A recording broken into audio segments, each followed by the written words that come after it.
ಒಬ್ಬ ಹಿಂದೂ ಹುಡುಗ 18 ವರ್ಷದ ಕೆಳಗಿನ ಹುಡುಗಿಯನ್ನ ಮದುವೆ ಆದ್ರೆ ಅವನಿಗೆ ತಕ್ಷಣ ಕೇಸುಗಳನ್ನು ಹಾಕ್ತಾರೆ. ಒಬ್ಬ ಮುಸಲ್ಮಾನ 12-13 ವರ್ಷದ ಹುಡುಗಿಯನ್ನ ಮದುವೆ ಆದರೂ ಸಮೇತವಾಗಿ ಅವನು ಈ ಒಂದು ಸಂದರ್ಭದಲ್ಲಿ ಇಸ್ಲಾಮಿಕ್ ಕಾನೂನು ಏನಿದೆ ಅದರ ಒಳಗಿನಿಂದ ಅವನು ಈಚೆಗೆ ಬರ್ತಾನೆ. ಅವನ ಮೇಲೆ ಯಾವುದೇ ಕೇಸು ದಾಖಲಾಗುವುದಿಲ್ಲ. ಕಾನೂನಿನಲ್ಲಿ ಇದೇ ವ್ಯವಸ್ಥೆ ಮುಂದುವರೆದ್ರೆ ಕೆಲವೇ ವರ್ಷಗಳಲ್ಲಿ ಈ ದೇಶದಲ್ಲಿ ಹಿಂದೂಗಳು ಮೈನಾರಿಟಿಗೆ ಬರುವುದರಲ್ಲಿ ಯಾವ ಸಂಶಯನೂ ಇಲ್ಲ. ಸಮಾನ ನಾಗರಿಕ ಕಾನೂನು ಬಾರದೇ ಇದ್ರೆ ಮುಂದಿನ ದಿನಗಳಲ್ಲಿ ಯಾವ ಯಾವ ಅವಾಂತರಗಳು ಆಗಬಹುದು ಅಂತ ಹೇಳೋದನ್ನ ನಾವು ನೋಡಬಹುದು. ಕಳೆದ ಕೆಲವು ದಿವಸಗಳಿಂದ ನಮ್ಮ ರಾಜ್ಯದಲ್ಲಿ ಪೋಸ್ಕೋ ಆಕ್ಟಿನ ಬಗ್ಗೆ ಚರ್ಚೆ ಆಗ್ತಾ ಇದೆ. ಮುರುಘಾ ಶರಣರ ಒಂದು ಕೇಸಿನ ನಂತರ ಹೆಣ್ಣು ಮಕ್ಕಳ ಒಂದು ಅಭದ್ರತೆಯ ವಿಚಾರದಲ್ಲಿ ಬಹಳ ಚರ್ಚೆಗಳು ಸಮಾಜದಲ್ಲಿ ನಡೀತಾ ಇದೆ. ಈ ಮಧ್ಯದಲ್ಲಿ ಜನರ ಗಮನಕ್ಕೆ ಬಾರದೆ ಹೋಗಿರತಕ್ಕಂತದ್ದೊಂದು ವಿಚಾರ ಇದೆ. ಅದು ಯಾವುದಂದ್ರೆ ತಾರೀಕು 17/8/2022 ಮಾನ್ಯ ಡೆಲ್ಲಿಯ ಉಚ್ಚ ನ್ಯಾಯಾಲಯ ರಿಟ್ ಪಿಟಿಷನ್ ನಂಬರ್ 763/2022 ಕೊಟ್ಟಿರತಕ್ಕಂತ ಒಂದು ತೀರ್ಮಾನ. ಈ ತೀರ್ಮಾನದಲ್ಲಿ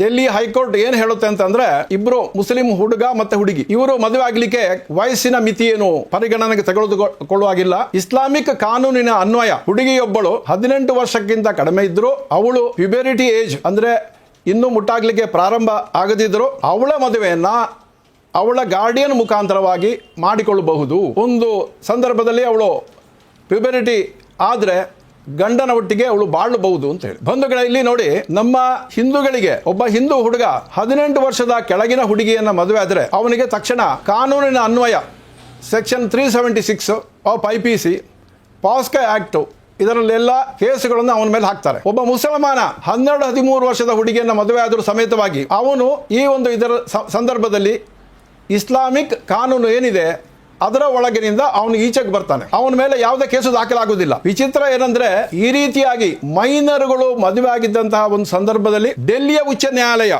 ಈ ಹುಡುಗ ಮತ್ತೆ ಹುಡುಗಿಯವರಿಗೆ ಒಟ್ಟಿಗೆ ಬಾಳ್ಲಿಕ್ಕೆ ಅನುವು ಮಾಡಿಕೊಳ್ಬೇಕು ಅಂತ ಹೇಳುವಂತಹ ತೀರ್ಮಾನವನ್ನು ಕೊಟ್ಟಿದೆ. ಅವರಿಗೆ ರಕ್ಷಣೆಯನ್ನ ಕೊಡಬೇಕು ಅಂತ ಹೇಳ್ತಕ್ಕಂಥ ತೀರ್ಮಾನವನ್ನು ಕೊಟ್ಟಿದೆ. ನಮ್ಮ ದೇಶದಲ್ಲಿ ಸಮಾನ ನಾಗರಿಕ ಕಾನೂನು ಬಾರದೇ ಇದ್ರೆ ಮುಂದಿನ ದಿನಗಳಲ್ಲಿ ಯಾವ ಯಾವ ಅವಾಂತರಗಳು ಆಗಬಹುದು ಅಂತ ಹೇಳೋದನ್ನ ನಾವು ನೋಡಬಹುದು. ಇವತ್ತು ಒಬ್ಬ ಹಿಂದೂ ಮದುವೆ ಆಗ್ಬೇಕಾದ್ರೆ ಹಿಂದೂ ಮ್ಯಾರೇಜ್ ಆಕ್ಟ್ ಸೆಕ್ಷನ್ 5 ಪ್ರಕಾರವಾಗಿ ಹೆಣ್ಣಿಗೆ 18 ಆಗಬೇಕು, ಗಂಡಿಗೆ 21 ವರ್ಷ ವಯಸ್ಸಾಗಬೇಕು. ಆದ್ರೆ ಒಬ್ಬ ಮುಸಲ್ಮಾನನಿಗೆ ಆ ತರದ ಯಾವುದೇ ಕಾನೂನಿನಲ್ಲಿ ತೊಂದರೆಗಳು ಇರುವುದಿಲ್ಲ. ಯಾಕಂದ್ರೆ ಅವನ ವೈವಾಹಿಕ ಸಂಬಂಧ ಇಸ್ಲಾಮಿಕ್ ಕಾನೂನಿನ ಅನ್ವಯದಲ್ಲಿ ಆಗುತ್ತದೆ. ಅವನು ಎಷ್ಟು ಬೇಕಾದರೂ ಮದುವೆ ಆಗ್ಬೋದು.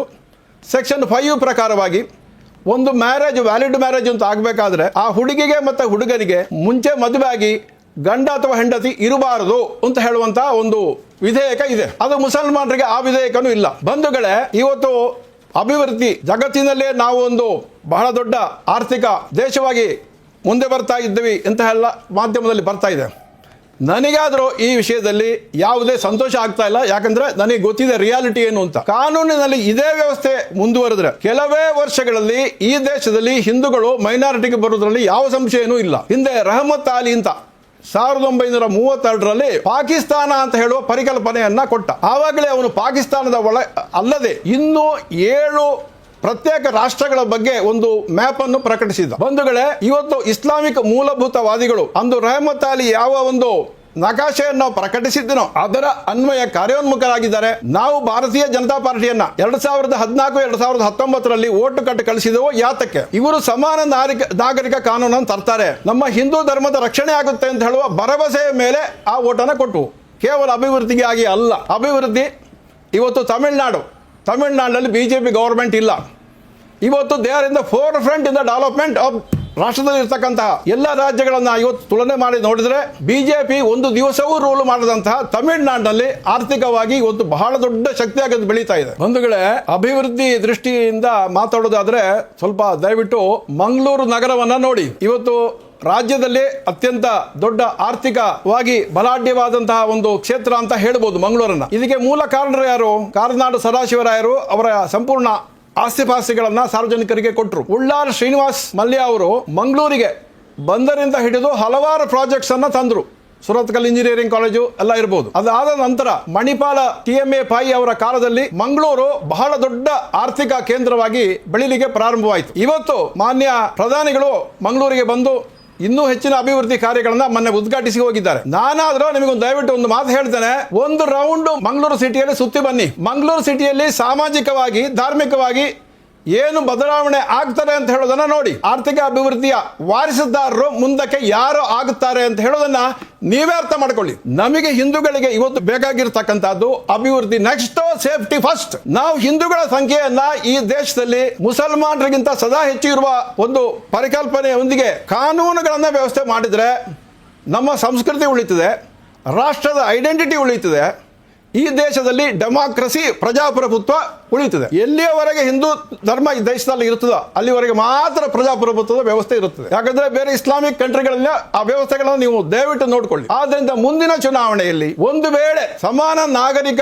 ಕಾನೂನು ತರದೇ ಹೋದ್ರೆ ನಾವು ಏನು ಮಾಡಬೇಕು ಮುಂದಿನ ಅಂತ ಹೇಳುವ ವಿಚಾರವನ್ನ ಇವತ್ತೇ ಅದು ಹಿಂದೂ ಸಮಾಜ ಅದರ ಬಗ್ಗೆ ಡಿಸ್ಕಷನ್ ನಡಿಬೇಕು, ನಿರ್ಧಾರಗಳನ್ನು ತಗೊಳ್ಬೇಕು. ಕೇಂದ್ರ ಸರ್ಕಾರ ಮುಂದಿನ ಚುನಾವಣೆ ತನಕ ಸಾಕಷ್ಟು ಸಮಯ ಇದೆ. ಈಗಲೇ ನಮ್ಮ ಎಲ್ಲ ಹಿಂದೂ ಧಾರ್ಮಿಕ ನೇತಾರರು ಈ ಕಡೆಗೆ ಕಾರ್ಯೋನ್ಮುಖರಾಗಬೇಕು ಅಂತ ಹೇಳಿ ನಾನು ಕೇಳ್ಕೊಳ್ತೇನೆ.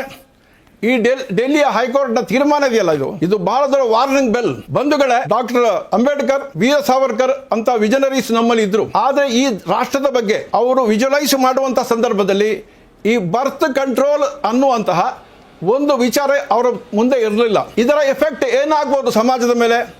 ಹಿಂದೂಗಳು ಮಾತ್ರ ಆಕ್ಸೆಪ್ಟ್ ಮಾಡಿ ಮುಸ್ಲಿಮ್ಸ್ ಆಕ್ಸೆಪ್ಟ್ ಮಾಡದಿದ್ರೆ ಈ ರಾಷ್ಟ್ರದ ಗತಿ ಮುಂದಕ್ಕೆ ಏನಾಗ್ಬೋದು ಅಂತ ಹೇಳೋದನ್ನ ಅವರು ವಿಚಾರ ಮಾಡಿದಂಗೆ ಎಲ್ಲಿಯೂ ಅವರು ಬರೆದಂಥ ಬರಹಗಳಲ್ಲಿ ಇಲ್ಲ.